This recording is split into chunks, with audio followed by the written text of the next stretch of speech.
Okay, hi everybody. Okay, normally we're writing a blog, but since we've been here in Zimbabwe, my laptop gave up. So writing a blog on a phone or an iPad has been pretty difficult. So decided that as of today we'll be doing a vlog. So we've got quite a bit of time to catch up with what we've been managing to do.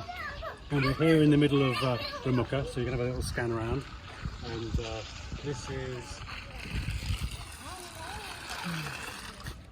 this is basically what is like a township here in Zimbabwe outside of Kagame, which is where we've been based. So we stood outside number 36 in Mbeze, which is an orphanage. They have, I think, 13 children,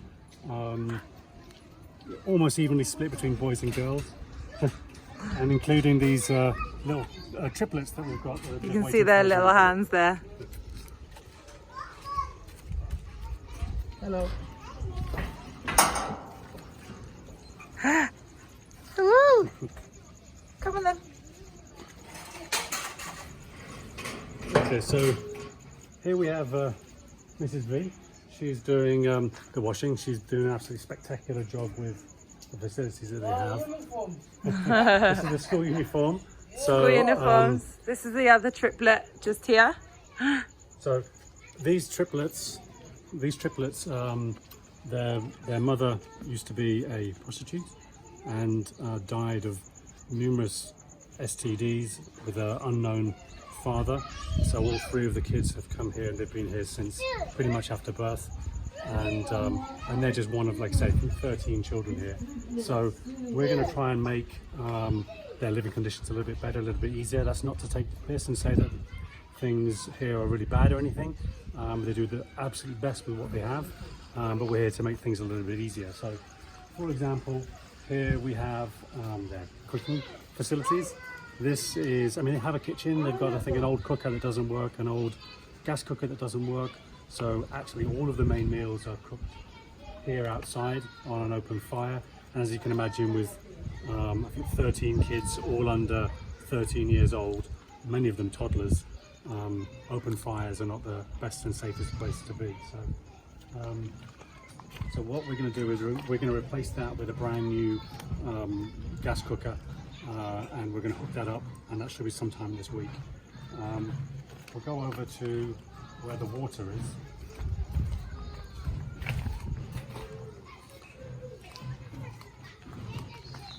So there is actually almost no running water here in Zimbabwe. It comes on every now and again, sporadically, and I'll show you around the back of the house where, as and when water does come in, where they can collect it. But inside the house there is none. They're actually quite lucky in this house that underneath here is a well. So you can see the rope and the buckets. The well goes down, so the buckets go down, they collect water, water comes up, and this is where they do all of the washing of the pots and pans, washing of the clothes, washing of themselves, all outside. So what we're going to try and do this week is look into getting a pump and at least turning this into a tap. So if I was to open up that door there, you'd see water. It's probably about 10 meters down, and obviously that's where the bucket comes in. But if we can turn that into a tap, at least then they've got running water that's easily accessible. If we go around the back of the house,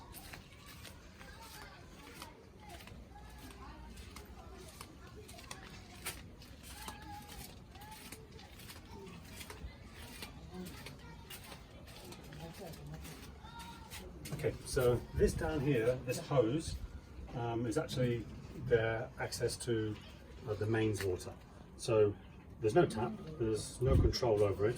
Just when the water does come on for the whole of the township, that'll start to flow.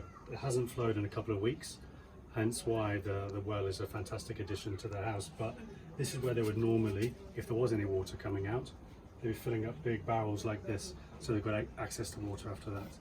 So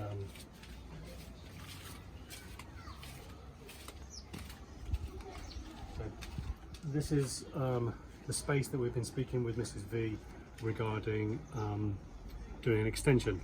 So we've got a quotation in for that, and when we go inside you'll see the need and why we need, or why they need the extra space. I mean, 13 children plus 2 adults living in this one house is enough anyway, but when you see the size of the bedrooms you'll understand. And obviously here is just, we've got chickens over here, and well, this is just like scrap. I don't even know what that is, but I think that is meant to house chickens if they had some more. So they provide eggs for the children, and also food in the form of chicken, but also eggs to sell in the local area to try and raise money for them to buy a more balanced diet.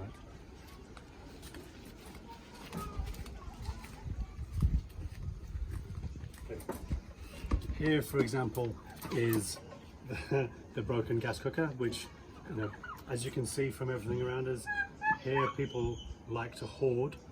Everything has a value. You know, these scrap pieces of metal at some point will come in use, so nobody likes to throw anything away. This has probably not worked since, you know, a good decade or so, but it's still here. That's why we're going to replace it with something brand new.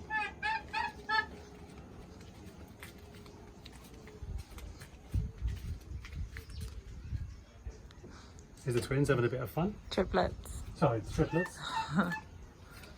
Okay, here we have ducks. So again, this is for eggs and just for an extra form of income. As you can see, this is where all the scrap metal has come in, and they've just created this this home for them.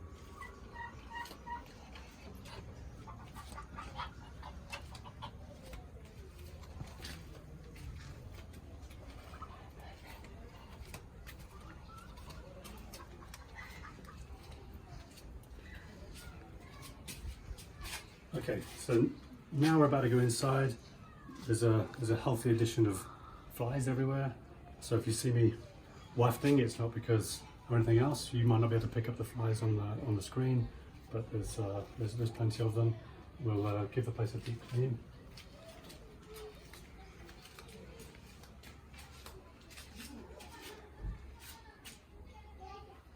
It's wash day, so these are about to get folded.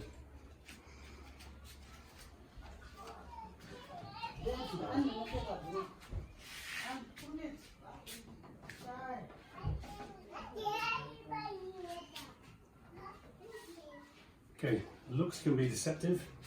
There's a TV and speakers and systems, but there's no power. It hasn't been power for a long time. This is, I think, more for show than anything else. The most important, the most interesting part is the bedrooms. So this is Mrs. V. She's the mother of the house. Hello. Absolute saint. Baby. How are you? So she's been doing a fantastic job with limited resources. Yeah. On three, bro. Ruta wakashama nokujungera kwako. Oh, vedza. Akubenama. Okay. Hi, gorgeous. Hi, all of you. Here's our little triplets. Say hi. Vedza. They're running away. They're running away. You triplets. You gorgeous boys. You all gorgeous. Okay, so in this bedroom, there's is it 6 boys live in this bedroom? Yes. So we have one large double bed, which actually is more like a table. So what we're going to do is we've already purchased the steel. We're having the triple bunk beds made, which we have made before for the other orphanage, and so we're going to have 6 beds in here very shortly. And as you can see, this room is very small. Like I'm literally standing near the doorway, and we could probably, me and Nathan together, if we put our arms together, we would be able to touch like the sides. It's very small. It's tiny. So we're going to maximise the space. I think we've got some new shelves coming, and this is probably why the extension will be so important. Okay. Now let's go through to the girls' bedroom. Hello. Nenda nechimota chamwana chino. Chiriku. Ndachona chiri parodi. Inanochitova. Okay. 3. So this is the girls' bedroom, and 7 girls live in here, and your mother? Yes. Yeah. She's home. And now she's here. Okay. Okay, so this is 8 people in this room, Yes. and obviously they already have a bunk bed. It's old. There's a lot of slats broken. It's not something that really is a best fit. So we're going to put another couple of bunk beds in here. We would like to put 3 in, but there just simply isn't the space. So with some of the kids being a little bit smaller, they can share a bunk we're also putting a new shelving unit in here so they can stack all the clothes up. We have some So, other children. hello, how are you doing? Say hi. Come say hi. Okay, so let's go back into the Say room. hi. Hello. Let's go back where the sunlight. I'm at school now. Thank you. Hello. Yes, Granny. You okay? Okay, maybe to the kitchen. Let's look at the kitchen. Okay, you can go with the Granny. Thank you.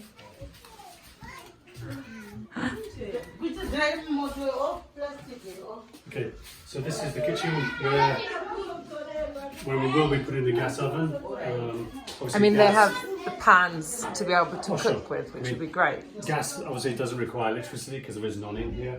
So hopefully we can change preparing all of the meals outside to preparing them inside. So when it's a rainy day like today, it's much more hygienic and better and safer. Extension. Okay, yeah. So when the extension comes, which we're going to be saving up for and working for next year, that's where it will go, this direction, out the back. So the bedroom that way, and the kitchen, and then we'll create some more space. So basically, we'll be creating more bedroom space to house more beds and the children in a lot more comfortable way. So if you like what you've seen and you Or don't like what you see in so many words, yeah. If you like the ideas that we've got, moving the cooking facilities inside, extending the house, building the beds, instead of doing something simple like buying 13 children new underpants, school fees, this is the next project that we're going to be working on, and we need your help. So there will be links in the comments below or wherever I put this, so you can donate money. Please feel free to share. If you are listening to this, it's www.gofundme.com/Zimbabwe-school, and every little penny helps, every little penny goes to the kids, and we can't ask for any more than just a little bit of help from every one of you. So share, like, comment, get this video out there, and we're going to be recording more videos throughout the week as we go on to let you know a bit of progress. So thank you very much. Thank you for everyone that's already donated. And yeah, we would like to continue helping as much as we can here. Oh, and the most recent person to donate was Emma Tyndall, and I haven't tagged her and haven't thanked her directly. So we're doing that now. Thank you very much. Thank you. And like I say, every little helps. And Alison's here to help us as well. So Bye. thank you. Thank you. And, Bye-bye. Please donate.